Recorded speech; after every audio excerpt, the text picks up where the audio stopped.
There is no useless experience, as read by the author. Lesson 13. There are challenges you will have to surmount more than once. Dig in and do it again.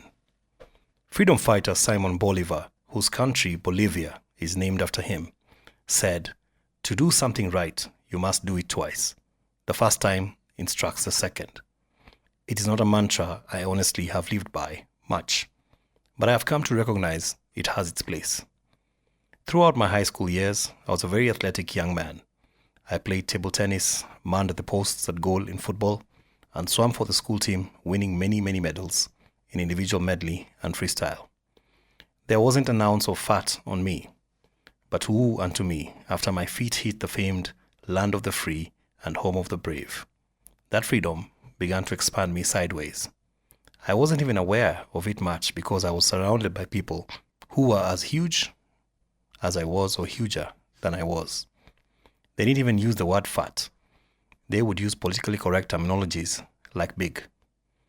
Even the terms that were used made it look okay to be on the larger side.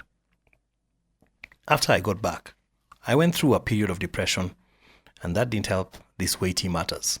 Food became a source of comfort to me, and by the time I was joining Slim Possible, thanks to the prodding of my cousin Jobin, who even accompanied me there, I was at my wit's end with my size. People are very cruel to those who are overweight.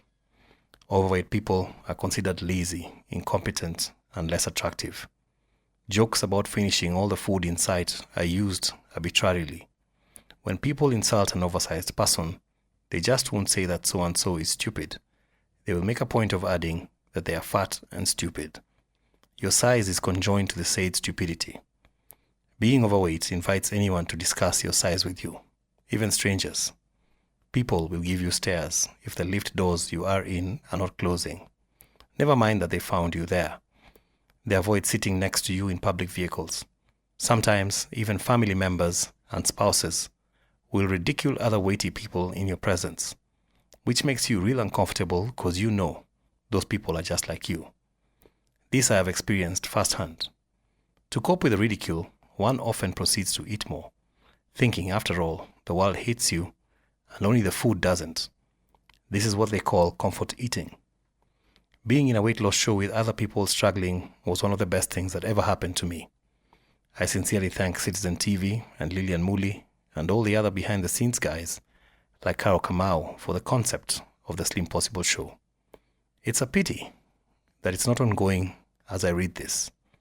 The joke amongst my friends is that the show stopped because people like me turned it into The Bachelor instead. However, jokes aside, it was a very good competition for the contestants. Here, you are with other people like you, trying to lose weight, people who understand the struggle and psychological battle, and people who have suffered the indignity of being fat. I thrived because of that company, going on to record the second highest weight loss show in that season. Never mind that I came fourth. I lost 36 kilos in just about 3.5 months.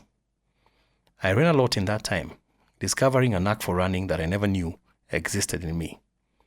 I also kept the weight off for the next 4 years, even writing and participating in another weight loss show as a coach, and going on to participate in several marathons and actually finishing 21 kilometers regularly. Shortly after my chemotherapy sessions ended, my weight began to increase. I didn't think much about it. My doctor even encouraged it at first and said it was good to gain some weight back. However, like a horror story, I kept on ballooning. And even when the alarm bells started sounding through my wife, it kept piling up, ultimately reversing all the previous gains and piling on all the 36 kilos I had lost previously and then some. I joined the gym and slowed it down a bit. But again, I continued expanding as I was not adhering to a good eating practice, even with the reduction of food. My body held on, thinking we were starving and refusing to let go. I discovered I had low metabolism, and although there were ways around that, it required a strict regime to bring the weight down, and I struggled to maintain discipline on my own. I was now in a phase where I had given up. People around me had given up too. I began to hear statements like, "You know, this is how you are." When I would tell somebody that I was losing weight, they would indiscreetly remark to someone else something to the tune of, "Will he ever?" Or, "We will believe it when we see it." Or, "When are you returning to Slim Possible?" Sometimes it was even a greeting. "And you have gained so much weight," as if you were unaware and were being given breaking news. Such statements would get me more deflated because some of them came from people closest to me, and I would find myself eating more when out or alone. I'd tell myself, this is the last time I'm doing this. Then it would end up not being the last time. The next day, I'd get up hating myself. It's a cycle only your mind can break, as I'm now doing.